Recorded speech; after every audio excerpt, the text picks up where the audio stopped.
Picture this. You're 2 weeks from launch, engineering is done, QA is green, sales is ready, and then bam, your compliance read says, hey, we're still missing 3 STSs, and one supplier just sent an expired RoHS declaration. Suddenly, you're not launching this month, you're scrambling again. Compliance delays aren't just annoying, they're revenue killers. So, hi everyone, I'm Kunal Chopra, CEO of Certivo, and welcome to another episode of Supply Chain Certified. Today, we're pulling back the curtain on compliance bottlenecks and how AI is helping some of the world's smartest manufacturers turn that pain into speed, confidence, and competitive advantage. This isn't just theory. This is a practical episode for anyone in manufacturing operations, compliance, or supply chain. So let's go. All right. So in most organizations, compliance is invisible until it's a crisis. The bill of materials is locked, sales is breathing down your neck, but a declaration is missing. A supplier hasn't responded, and you're copying PDFs into spreadsheets and hoping nothing gets missed. This is what we call a compliance bottleneck, and it's everywhere. I've seen it in $5 million firms and at the Fortune 500 giants. Let me share with you a real-world example to make this a little more practical. A $200 million electronics company, which is ready to ship, launched delayed by 6 weeks because a Chinese supplier sent an outdated reach declaration. The cost, over $2 million in lost orders. And that's not counting reputational damage with their OEM customer. This isn't edge case stuff. This is normal. Let's cut through some of the buzzwords, especially as it comes to AI in compliance. AI in compliance is not about replacing your team. It's about giving them back time, and lots of it. So what does it actually do? Here's how it works. Number one, through AI, you can ingest documents, pretty much any format, PDFs, scans, even handwritten documents, Excel sheets, English, Chinese, really doesn't matter. AI then classifies them. Is it an STS? Is it a CoC? It's a declaration. AI can tell the difference. Number three, it extracts the key info from these documents. CAS numbers, expiration dates, hazardous statements, regulatory references. Number four, it applies rules. Does this substance violate RoHS thresholds? Is this part PFAS free under TISCA? Number five, it flags the risk. It scores confidence and it routes exceptions to your team. So this is not a magic black box. It's rules, structure, and learning that's all working together. Again, the key word here is not replacement. AI is not going to replace your regulatory expertise. It's just going to stop you from reading the same 16-section STS over and over again. So let's break down some real-world frameworks where AI is making a difference. Number one, PFAS. These are forever chemicals showing up pretty much everywhere. Seals, cables, coatings, regulated under TISCA in the US, POP in the EU, etc., etc. AI reads your STSs, pulls CAS numbers, checks against restricted lists, and flags anything above that 0.1% threshold. Number two, RoHS, 10 substances, strict threshold, common in electronics, as you know. AI parses declarations, checks for exemptions, flags outdated or missing docs. Number three, reach.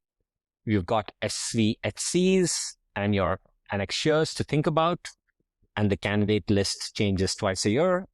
AI keeps your database up to date, auto-evaluates coverage by part. Number four, the EU deforestation regulation, palm oil, soy, wood, anything commodity-based, requires traceability down to country of origin. AI helps you map your supplier's claims and surfaces gaps in compliance. This is what we call real-world readiness. Let me even give you a few more quick snapshots and examples of how AI is used today in real world use cases. In giving you examples from Certivo very specifically, a US-based EV battery company used Certivo to scan 1,200 parts for PFAS. Imagine doing that manually. Found 28 at-risk parts. Made the swap before Tisca kicked in. Saved hundreds of hours and likely millions in recalls. Number two, a medtech firm, always in audit panic mode. We helped them generate an exportable audit-ready packet in 48 hours. Passed clean, no supplier chases, no last-minute fire drills. Number three, an aerospace supplier got stuck on 112 missing RoHS declarations. With AI, they validated 1,000 docs in a week. Just imagine doing that manually. How many people will you need to read through those docs one by one? And now they track all their compliance in real time. These are not moonshots. They might sound like they are. These are things that are happening today. So let me now, give you something more tactical and give you a 7-day AI playbook. If you want to start next week, here's the playbook that I would recommend for you. Day one, choose just one regulation. Pick a one that we're all familiar with, RoHS, REACH. Maybe RoHS is a good starting point. Day two, pull 50 high-risk parts. Maybe pick up one bill of materials, or if you just want to dump in a bunch of parts, pick 50 high-risk parts. Number three, day three, gather all STSs, CoCs, DOCs, put them all together. Day four, upload them into your AI compliance tool. If you want to use Certivo, that's one tool, but maybe there are others out there. Day five, review all your flagged documents. Day six, build a dashboard, flagged versus clean, gaps by supplier. Day seven, present your results to leadership. This is how you prove ROI fast. Imagine doing this in a week, eliminating the bottleneck of this particular process to be able to help you get to market faster and prove that compliance can be now a competitive enabler into your company's operations. Let's talk setup, okay? Number one, teams, okay? Compliance owns frameworks, procurement owns supplier reach, ops owns process rollout, IT owns integration, execs own vision. What this means is that for you to effectively be a compliance-first organization, you've got to get all these stakeholders into one room that are reviewing these compliance gaps and process improvements all together. What I try to create something known as a compliance task force, led by someone on the compliance team that can bring all these critical stakeholders maybe into a weekly meeting or something every Monday morning.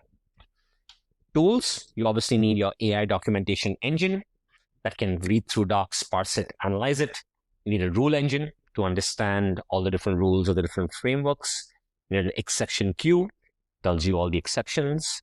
You need a dashboard, and you need something known as an audit packet builder so that you're ready for any audits that might happen. Key KPIs to track. Number one, percentage of documents processed by AI, the turnaround time, audit prep hours saved, supplier response time, frameworks coverage score. Run these weekly. Share wins, iterate fast. Track them in maybe an Excel sheet, no pun intended here, or in some tool like Certivo. Here's where we're going in the future. AI is validating BOMs live during product design. Imagine the gap between product design and compliance and engineering all closing it. Imagine that your R&D teams have concepts of bill of materials that they want to take to market. And imagine if you can flag compliance risks upfront and early on. Imagine doing all the compliance issues and validating of BOMs during product design itself, as opposed to throwing it over to a compliance team later on. Imagine if your supplier docs were all real-time and machine readable. Imagine if your compliance teams are not just bottom of the funnel in the entire process, as opposed to being product launch enablers. Imagine if your audits just become simple exports as opposed to emergencies. You'll be surprised the number of times I get emails from some of our customers saying, well, we're really busy because we have an audit going on right now. And my question to them is, why are you busy? If you're always audit ready, you should just be able to download an audit packet and you should be able to go. That's proactive compliance. That's proactively being audit ready. Hey, guess what? Regulations are only going to grow. Speed is going to be the differentiator.